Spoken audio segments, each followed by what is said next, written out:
አሁን በደብተራው ላይ የተሾንኩኝ የደብተራን አሰራር የምቀጠቅጥ እግዚአብሔር በበቀል ያስነሳኝ የዘመኑ ጳውሎስ ነኝ። በአጠቃላይ ቤተክርስቲያኒቱ እንደ ዶክትሪን ጥንቆላን ትቀበላለች ብዬ ተናግሬ አላቅም። እነሱን ደግሞ ትንሽ በጀመሩት አፍ ደና አርገው ይንገሩልኝ። በዚህማ ደስ ይልሃል እኮ አንተ ፕሮቴስታንት እኔ ምን ነው ይሉት ፕሮቴስታንት ለማስመጣት አይደለም። ንጉሥ ተክለ ሃይማኖት የሚባሉ ቤተሰቦች ናቸው የኛ ቤተሰቦች። የንጉሥ ተክለ ሃይማኖት ዘር ነው እርሱ? አዎ 100% ነው። በደም ማለት ነው። በደም ኦኬ። በስጋ የንጉሥ ዘር ነው ባጭሩ። መጽሐፉን ማን ነው የሰጡት? የተጻፈው በምንድን ነው? መጽሐፉስ ከየት መጣ? አንድን ሴት ለማጨስ ወይ ለማጨት አይደለም፣ ለማሰር እንበለው፣ እስረኛ በፍቅር ለማሰር ማለት ነው። እጃቸው ላይ የእጅ መስቀል ድግምት አድርገው የሚባርኩ አሉ፣ የሚዳስሱ አሉ። ቤተክርስቲያኗ ሳይሆን አንዳንድ ብለን ብንወስዳቸው አይቻልም? አንደኛ ሀሌታ ሚዲያ ስሜን አጠልሽቶታል፣ በሕግ የሚያስጠይቅ ጉዳይ አድርጓል። በዚህም ራሱ ልክ አይደለም። የድሮ ማንነቴን አንስቶ ርዕስ አድርጎ ኦዲየንስ ማግኘት ይሄ በደል ነው። ቆይ ምን ለምሳሌ እኛን ያወገዘችን ወንጌል ስንል ክርስቶስ ስንል መናፍቅ ነው። ቆየኝ አዳምጠኛ። ይሄን ለብሶ እኮ የፕሮቴስታንት መዝሙር ምን አይነት የምህረት አምላክ እንደሆነ ይጸጸታሉ እንዴ! በጣም አሁን አገልጋይ ኖት። ቤተ መቅደስ የክርስቶስ አገልጋይ እኮ ነው። በየትኛው ቤተ እምነት ውስጥ ለምን ይሄንን ልብስ ተከኖ ወይ ሱፍ ያርጉ ወይ ሌላ ልብስ ያርጉ? ይሄ ንብረት ነው። ያቆይ አንተ ራሱ ለምን ይቅርታ አትጠይቅም? ማንን? እኔን ለምን አጥፍቼ? ቤተክርስቲያንን እንግዲህ በብዙ ከውስጥም ከውጭም ሊያፈርሷት ብዙ የተላኩ አሉ ይባላል።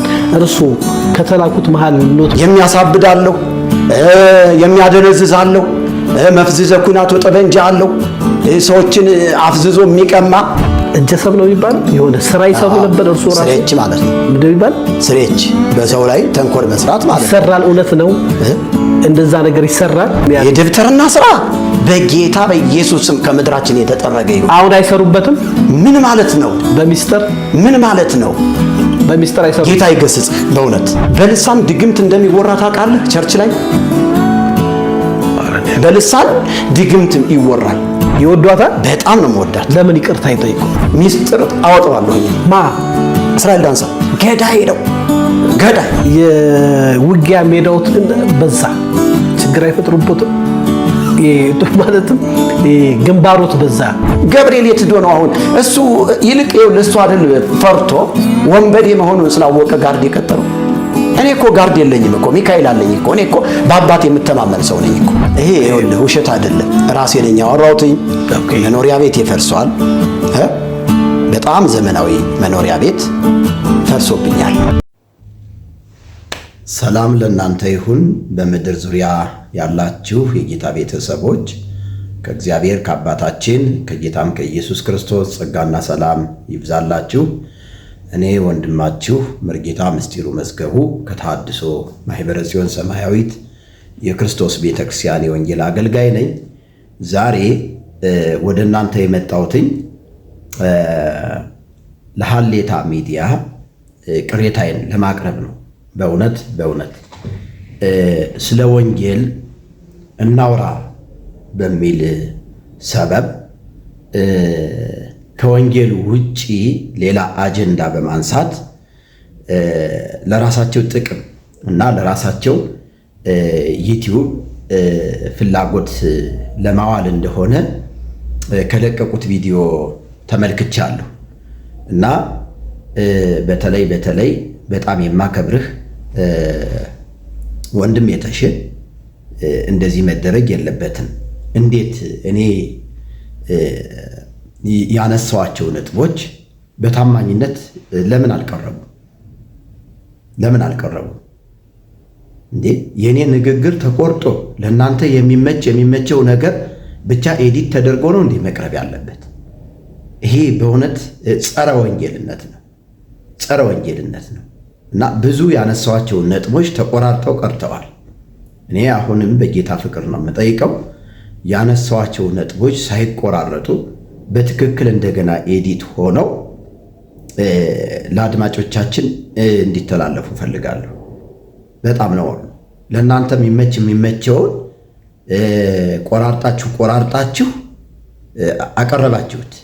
ግን ለሰዎች ጠቃሚ የሆነው ነገር ስለ ወንጌል የተወራው ነገር እንደገና በዜማ ራሱ ያስተላለፍኩት መልእክት እሱ ሁሉ ተቆራርጦ ነው የቀረው እና እኔ በጣም በዚህ አዝኛለሁ። ዛሬ 2 የማጭበርበሪያ መንገዶችን አድርጋችኋል። ከዚህ በፊት ያለ ስሜ ስም በመስጠት ደብተራው ምላሽ ሰጠ ብላችሁ በድሮ ማንነቴ በመክሰስ በዚህ አዝኜ ሐሳቤን በራሳችሁ ሚዲያ አቅርቤያለሁ። ዛሬ ደግሞ በትክክል እግዚአብሔር የሚከብርበትን ነገር ያነሳሁትን ያዜምኩትን ዜማ ስለ ኦርቶዶክስ የተነጋገርኩትን ንግግር ቁርጥርጥርጥ አድርጋችሁ ኦርቶዶክስ እንዳትነካ በሚል ለእናንተ ጥቅም ብቻ እኔ እንትን የምልበትን በቃ በእናንተ እሳቤ የሚመስለኝ እኔ የምዋረድበትን እኔ የምመታበትን አይነት ነገር ነው እናንተ እያቀረባችሁት ያለ። እኔ ችግር የለም አንዴ ሞቼ ነው ወንጌልን የጀመርኩትኝ። እኔ ሞትን አልፈራም፣ ችግር የለም። ግን እውነት እግዚአብሔርን የምትፈሩ ከሆነ በተለይ ተሾመ ቅሬታ አለኝ። ቪዲዮ እንደገና ተስተካክሎ በሐሌታ ሚዲያ እንዲለቀቅ። ያለዚያ ግን ከዚህ በኋላ እኔ ከእናንተ ጋር ምንም አይነት ቃለ መጠይቅ ላለማድረግ በራሴ በጽዮን ቲቪ ኢትዮጵያ ይህንን መልእክት አስተላልፋለሁ። ይህንን ቪዲዮ እያዳመጣችሁ ያላችሁ ቅዱሳን ወንድሞቼና እህቶቼ በመላው ዓለም ሁናችሁ ይሄ መልእክት የሚደርሳችሁ አውቶማቲካሊ መልእክቱ እንደደረሳችሁ ለብዙ ሰዎች ሼር በማድረግ ሰብስክራይብ በማድረግ ተደራሽ እንድታደርጉልኝ በታላቅ አክብሮትና ፍቅር እጠይቃለሁኝ። እወዳችኋለሁ።